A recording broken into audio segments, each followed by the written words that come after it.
Bueno, vos de eso sabés muy bien, Guillermo, porque has leído, pero además escribiste crónicas magníficas desde el lugar de los hechos en mundiales anteriores, y desde la Gaceta Literaria queremos recuperar un poco esa línea, y empezamos por un libro de Juan Villoro. Juan Villoro escribió crónicas durante el Mundial 98, que después se transformaron en un libro que se llama Dios es redondo, que se publicó en el 2006. Se están cumpliendo 20 años, donde habla de los mundiales, pero va más allá. Habla de no solamente del mundial que cubría, sino de mundiales anteriores, de su relación con el fútbol, de la relación del fútbol con la sociedad. Y hay una foto que mandé, Gaby, no sé si la tienen ahí. Ujú. Si la tienen, le pido que la Sí, muestren, ahí vamos. Ahí está. porque Está, ahí está. va. Esa foto la traigo del Congreso de Guanifra del Mundial de Medios de Marsella.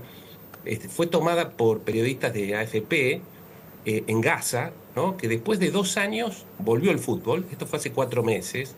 Una de las primeras cosas que se reconstruyó en medio de ese espacio absolutamente destruido que es la Franja de Gaza fue una cancha de fútbol donde se jugó un partido de fútbol 5 en este caso, entre los dos principales clubes de Gaza. Gaza tenía un estadio para 10.000 personas. Bueno, reconstruyeron esta pequeña cancha, la gente como pudo se acercó, y me parece que era un buen símbolo para reflexionar sobre lo que implican los mundiales, ¿no? Porque vivimos en un mundo lleno de guerras. Sigue la guerra de Ucrania, sigue la crisis en Medio Oriente, en Irán, un mundo polarizado, violento, tenso, acelerado, con incertidumbre, pero el mundial es un bálsamo, ¿no? Genera una pausa cada 4 años en un ritual, en una ceremonia que se interrumpió pocas veces, y las veces que se interrumpió fue por la guerra, ¿no? El primer mundial, sabemos, fue en el año 30, tuvimos en el 34, el 38, y luego con la primera guerra, la Segunda Guerra Mundial, se interrumpe entre el 38 y el 50, donde van a recuperar esa costumbre con el famoso mundial en Brasil, que va a perder Brasil en una recordada final, y hasta entonces no se interrumpió nunca más. Incluso tuvimos la suerte que la pandemia llegó en el medio de dos mundiales, ¿no?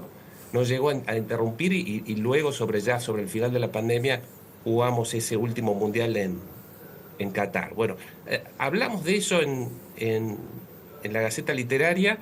Villoro recuerda algo que me pasó ahora, que fue el famoso partido del 86, ¿no? La Argentina-Inglaterra, donde tenemos los dos goles célebres de Maradona, el gol con la mano y el gol del siglo, ¿no? Que simbolizan casi lo contrario, quizá la mayor muestra estética del deporte, del fútbol al menos, en ese gol increíble de Maradona, y luego la trampa, ¿no? Tan asociado a la idiosincrasia argentina, donde algunos se preguntan qué hubiera pasado si Maradona reconocía, como algunos otros jugadores hicieron, que había hecho trampa, ¿no?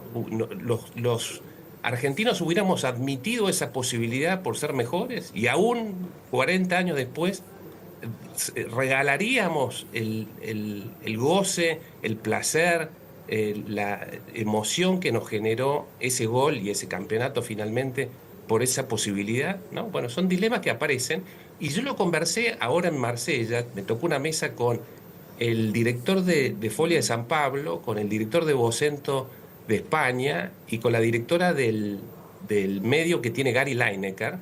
O sea, éramos un argentino, un brasilero, un español y una inglesa, es decir, todos formamos parte de países que han ganado Copa del Mundo.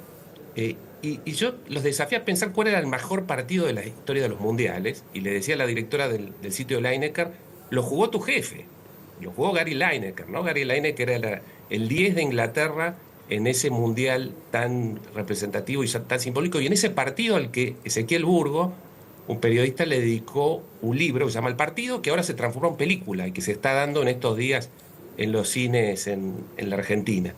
Porque tenía de todo, tenía lo de Malvinas, ¿no? Había jugadores que estaban en ese equipo que tenían la edad, que podrían haber sido conscriptos de la guerra de Malvinas. Tenía Maradona en su plenitud, y luego tuvo todo lo que vimos de destrezas de ese jugador extraordinario en ese mundial. Bueno, ese es uno de los temas. Pero tenemos otro, que es que el domingo se cumplen 40 años de la muerte de Borges, ¿no? El 14 de junio.